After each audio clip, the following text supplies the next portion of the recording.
Mira, Max, el caso de Sinaloa es un caso muy particular porque de repente vemos a la presidenta y a Harfuch presumiendo que hay una reducción del 47% de los homicidios en Sinaloa y pareciera que todo está ya tranquilo, está normal en el estado y la verdad es que no es así.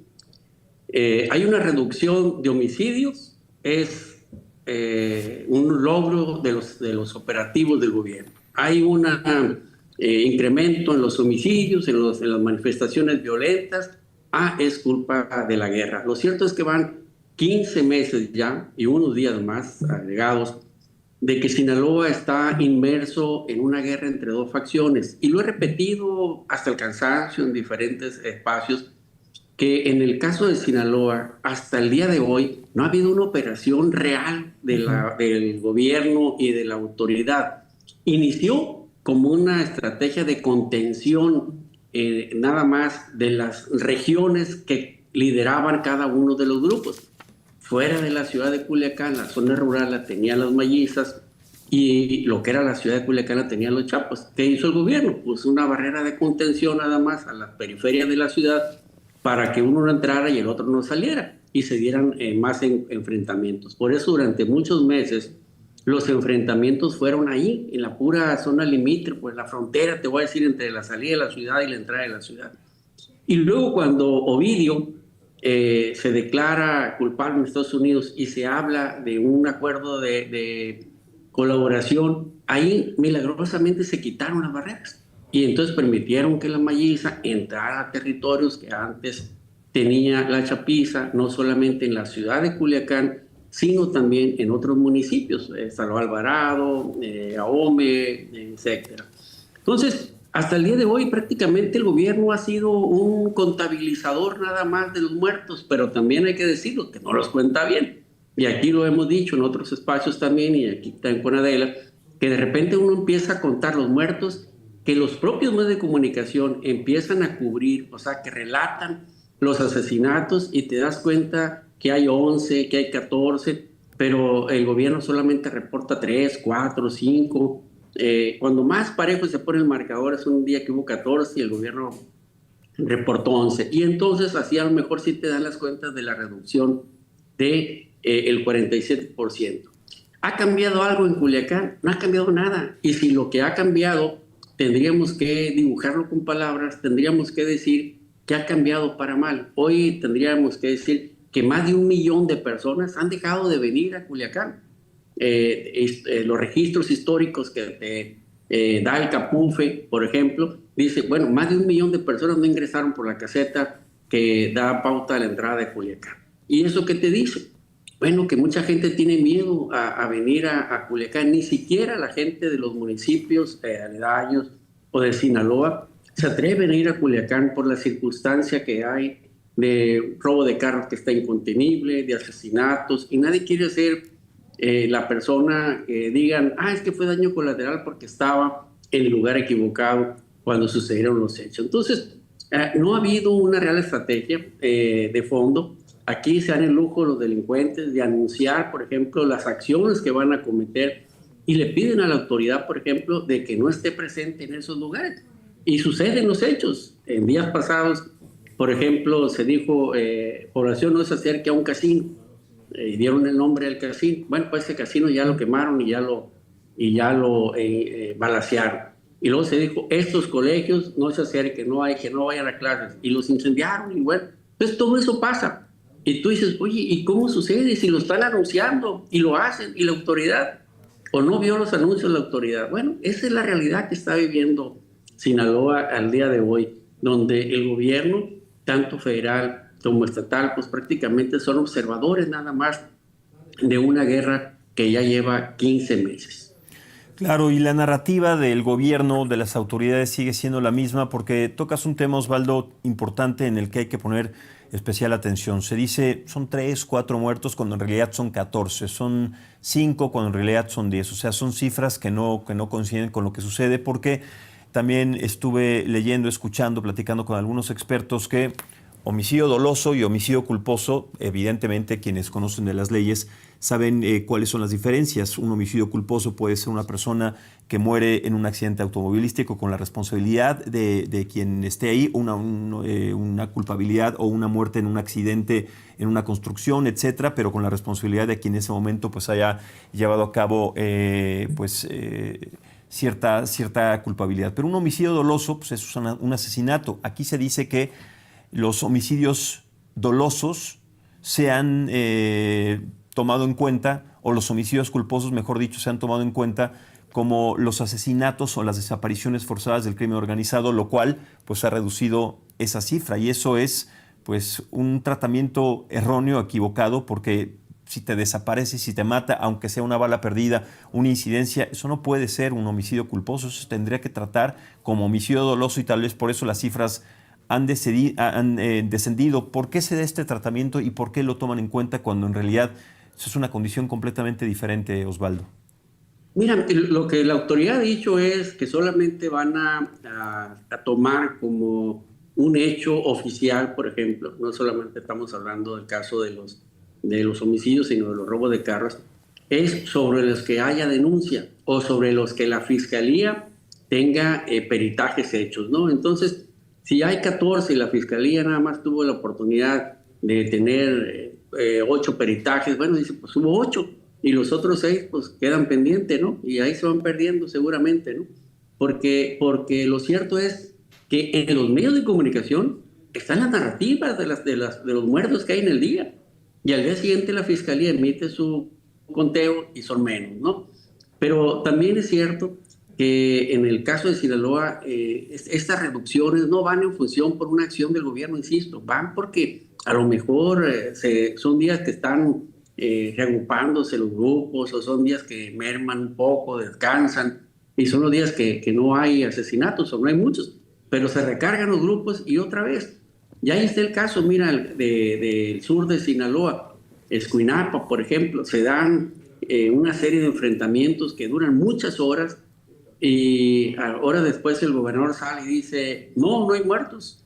Y dice, ¿cómo es posible? O estaban tirándose con balas de salva, o son muy malos tiradores los sicarios, que no hubo ninguna baja. Horas después aparecen personas calcinadas, aparecen la propia población y los medios de comunicación que tiene el propio narco en Sinaloa, se encarga de difundir imágenes que dicen, no se han muerto, mira, ahí están. Y también lo que se dice es que los propios grupos levantan a sus muertos y se los llevan. Y entonces, como no aparece en el cuerpo del delito, dijeran, pues entonces la fiscalía dice, bueno, si no hay cuerpo del delito, no hay muertos. Y por eso también contabiliza menos, ¿no? Claro, y lo que pasa desde el principio de este conflicto, desde el principio de su administración con Rubén Rocha Moya, es impresentable, es ridículo. Primero, bueno, ya no digamos porque no sabe leer un mensaje, un prompter, porque no sabe leer pues un discurso hacia la población, tampoco sabe hablar, no sabe generar estrategias, ni tampoco pues un vínculo entre el gobierno federal y el estatal sobre este tema. ¿Cuánto tiempo más vamos a seguir escuchando esta narrativa, Osvaldo, sobre la presencia de un gobernador que está, pues es una caricatura andante, está pintado, pero además también los señalamientos que tiene de su vínculo con el crimen organizado y con uno de los cárteles, una de las dos facciones, tanto de la Chapiza como la Melliza, que están en guerra desde hace tiempo? ¿Cuánto tiempo va a estar Sinaloa en esta condición hasta que se termine la administración de Rocha Moya? Después va a entrar otro que tenga los mismos o el mismo estatus, los mismos privilegios de aliarse con el crimen organizado y ser intocable, de tener y operar con esa impunidad. ¿Qué va a pasar con ese estado en donde la ingobernabilidad ya es una normalización increíble y además desmedida? Fíjate, más que he tenido la oportunidad yo de platicar con funcionarios del gobierno federal, incluso con diputados federales de la nomenclatura legislativa, te pudiera yo decir, y todos dicen, Osvaldo, lo que ustedes publican, o muy poco de ustedes publican en Sinaloa, dicen, es la misma verdad que conocemos acá en México, es la misma verdad y la misma información que tiene la presidencia de la República. ¿Por qué no se actúa? Es una pregunta que muchos se han hecho. Y de repente encontramos explicación en que son parte de lo mismo y empiezan las conjeturas del por qué no se actúa. Lo cierto es que lo que transmitimos aquí, lo que sucede en Sinaloa, el gobierno federal tiene completo conocimiento de lo que está sucediendo. La pregunta sigue siendo la misma. ¿Y por qué no actúa? Lo más lógico sería pensar, como hubiera sucedido en otros gobiernos, que ya hubiera habido una intervención del gobierno federal en cuanto al gobernador. Insisto, en un gobierno priista, en un gobierno panista, esto no estuviera sucediendo. ¿Por qué? Porque en los gobiernos panistas se aplicaba la política y decían, este gobernador ya es impresentable, este gobernador ya no tiene calidad moral para seguir gobernando. Y ahí están los hechos, o sea, no es una circunstancia de visión partidista, estamos narrando los hechos. ¿A cuántos gobernadores quitó Calderón? ¿A cuántos gobernadores quitó Peña Nieto, por mencionar a los dos últimos? Pues está a la vista también las decisiones que se tomaron en Michoacán, por ejemplo, cuando destituyen a los gobernadores y ponen hasta un encargado de un coordinador del gobierno federal en Michoacán supliendo al gobernador. Entonces, todo eso está en la historia.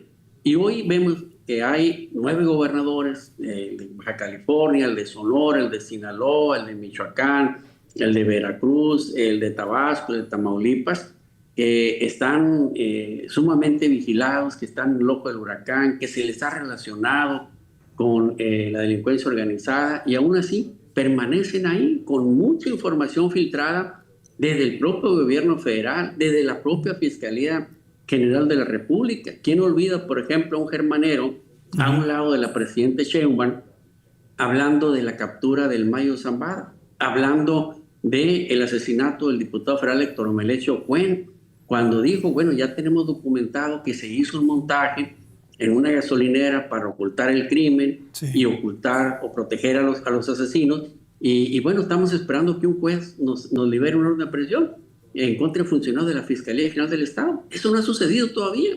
Van 10 meses o 15 meses y resulta que no encuentra un juez del gobierno federal todavía que le libere una orden de aprehensión, seguramente porque no ha pasado nada, a pesar de que ellos lo dijeron, que tenían documentado todo eso y que ya estaba lista la carpeta de investigación para judicializar.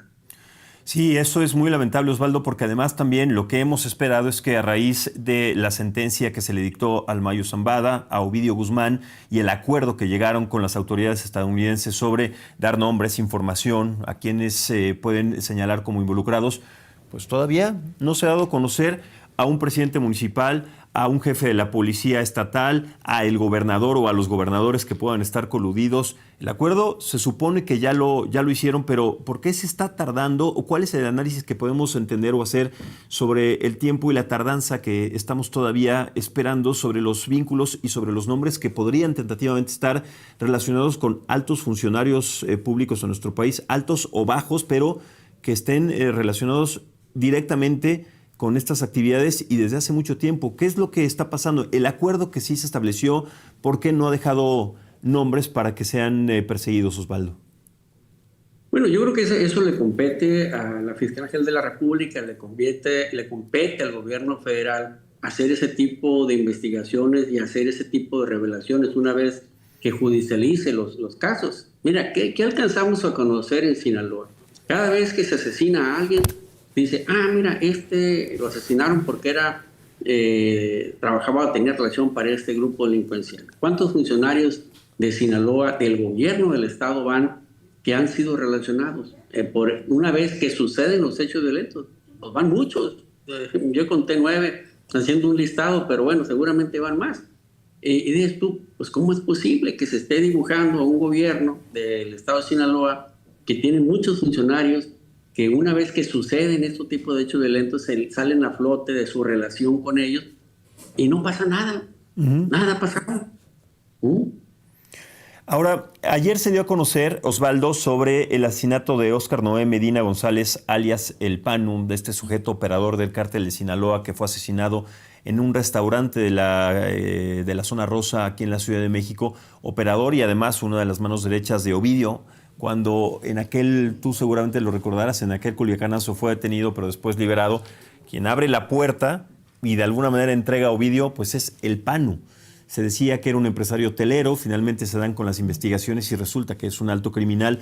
Pero a partir de esto, y de la recompensa que se daba de $4 millones, ¿Qué podemos esperar en las estrategias cuando pues, los tienen ahí, están en la ciudad, en cualquier parte, en cualquier estado, en cualquier ciudad, cenando, desayunando, haciendo actividades normales y no hay operativos reales de aprehensión a estos criminales? Es decir, no solamente operan con total impunidad, sino que hacen una vida normal, común y corriente, como cualquier ciudadano en cualquier estado de la República. Verdaderamente se está llevando a cabo una investigación al respecto sobre porque no solamente es el PANU, son muchos delincuentes que ya son identificados por los que se ofrecen recompensas y que pues siguen operando o siguen haciendo una vida común y corriente como la de cualquier civil. ¿Qué reflejo nos da el asesinato de este importante criminal que se dio a conocer este fin de semana? Mira, yo voy a retomar información que el propio gobierno hizo pública. El gobierno dice, este personaje entró a la Ciudad de México vía aérea el pasado viernes. O sea, sí tuvieron información de que entró. ¿Quién controla los aeropuertos? Pues lo controla el gobierno, lo controla el ejército. Y bueno, dicen, entró el pasado viernes. Entonces, tienen información el gobierno. Vuelvo a lo mismo, el gobierno tiene información y la pregunta es, ¿por qué no actúa? El PAN efectivamente es un personaje que salta a la escena pública una vez que capturan al Nini y él asume el mando que tenía este personaje, se coloca como uno de los principales lugartenientes, el que se encargaba de la vigilancia de Iván, de Alfredo, y ahí salta a la fama pública. Antes pues no era muy conocido este nombre y este personaje. Sin embargo, una vez ya puesto en el foco, pues llama la atención que el gobierno rápidamente tuviera la información, la divulgara la información, pero la pregunta sigue siendo la misma. ¿Por qué espera que pasen los hechos para revelar toda esta información cuando la tuvieron con anticipación? Ahí está el solo hecho que la propia Fiscalía diga, es que él ingresó o llegó a la Ciudad de México el pasado viernes. La otra pregunta es, un jefe de seguridad que es buscado tanto por las autoridades, se supone por las autoridades, por los grupos rivales, pues anda prácticamente sin seguridad personal, porque lo cazaron muy fácil, aparentemente, ¿no? Y lo que te preguntas es, ¿andaba confiado? ¿En qué basaba su confianza de andar prácticamente en un restaurante, en la vía pública? Prácticamente son las grandes conjeturas que quedan y que todo el mundo con el que platicas pues se hace y a la única conclusión a la que llegas es que el gobierno lo sabe todo, pero no actúa. Claro.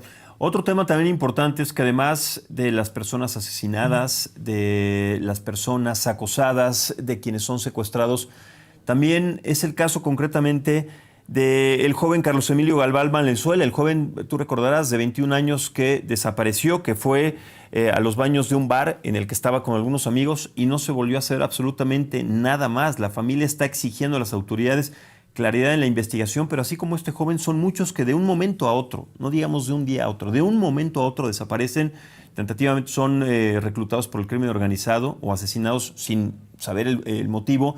Pero ¿en qué situación está también el desarrollo de la vida normal para los jóvenes o para cualquier persona en Sinaloa, dadas a conocer estas historias, Osvaldo? No hay una vida normal. Creo que nos estamos acostumbrando a vivir una nueva normalidad de hacer vida de día. Muy pocos se arriesgan a andar de noche, a pesar de la fiesta decembrina, muy poca gente se acostumbra a salir de noche. Mucha gente evita andar en las carreteras. Insisto, el Capufe reportó 1 millón de ingresos menos de automóviles a la ciudad de Culiacán y eso te refleja que hay un cambio en la forma de vida y en lo que se vivía en Culiacán. En Culiacán ya le apodan la Nueva Roma. Es una ciudad que la están incendiando todos los días y que pareciera que va a terminar como la Roma de Nerón, completamente incendiada. Y no es literal la palabra, ¿eh? O sea, es algo real.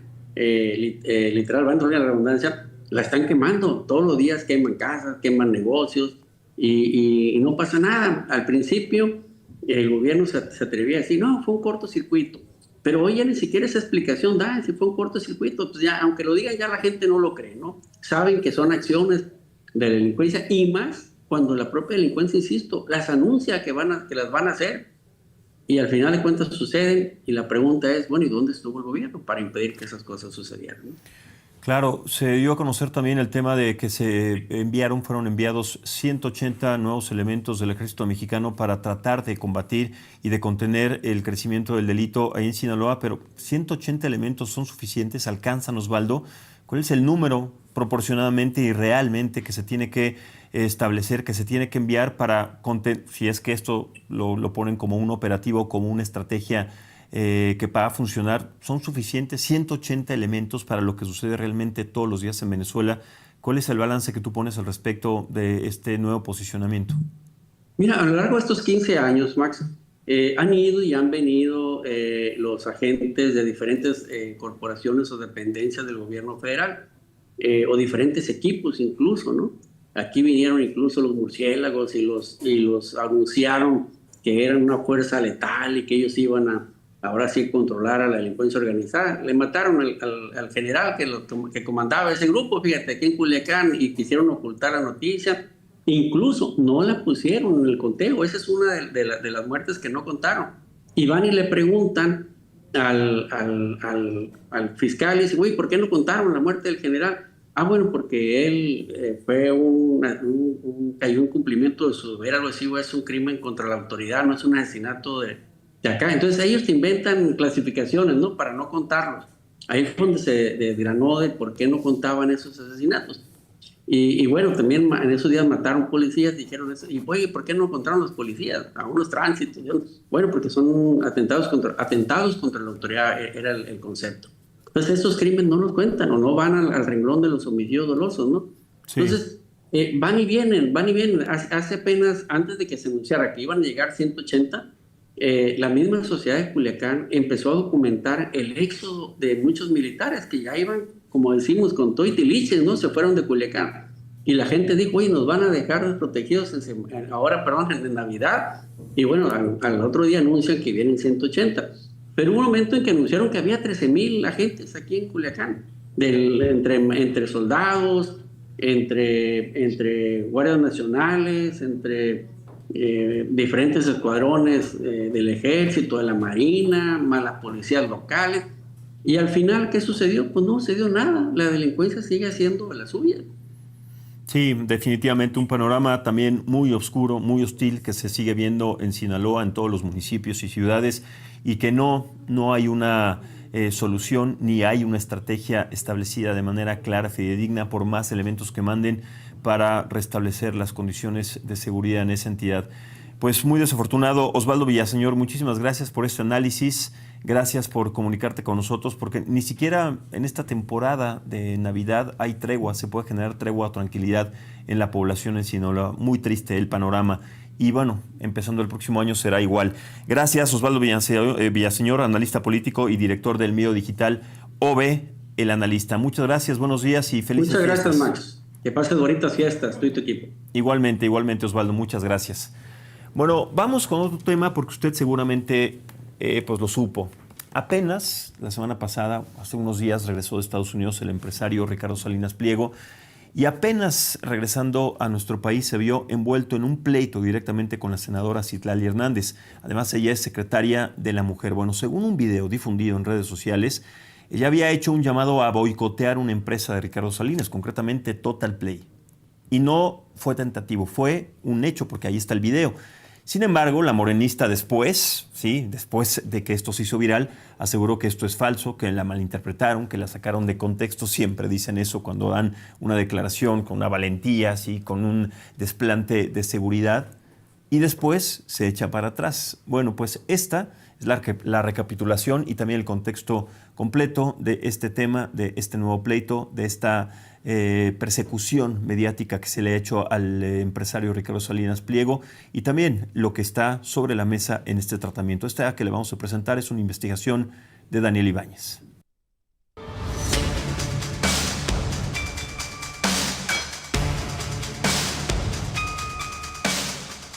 La secretaria de las Mujeres, Citlali Hernández, rechazó que haya convocado a un boicot desde los gobiernos morenistas contra las empresas del empresario Ricardo Salinas Pliego, propietario de TV Azteca y Total Play,